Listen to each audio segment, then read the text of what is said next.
அஸ்ஸலாமு அலைக்கும் வரஹ்மத்துல்லாஹி வபரகாத்துஹு. தினமும் ஓர் இறைவசனம். நம்பிக்கை கொண்ட ஆண்களையும் பெண்களையும் துன்புறுத்திவிட்டு பின்னர் பாவ மன்னிப்பு கோராதவருக்கு நரகத்தின் வேதனை இருக்கிறது, பொசுக்கும் வேதனையும் அவர்களுக்கு உண்டு.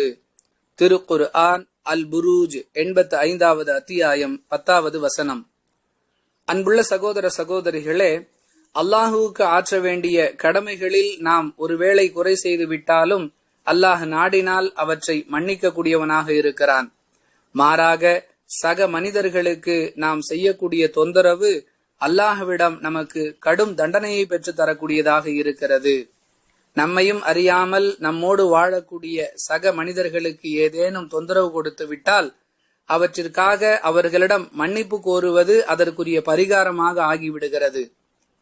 மாறாக மற்ற மனிதர்களுக்கு தொல்லை கொடுத்துவிட்டு அதற்காக பாவ மன்னிப்பும் தேடாமல் அதே நிலையில் நாம் மரணிப்போம் என்று சொன்னால் அது நரகில் நமக்கு மிகப்பெரிய வேதனையாக மாறிவிடும் என்பதையே இவ்வசனத்தின் மூலம் அல்லாஹ் எச்சரிக்கின்றான்.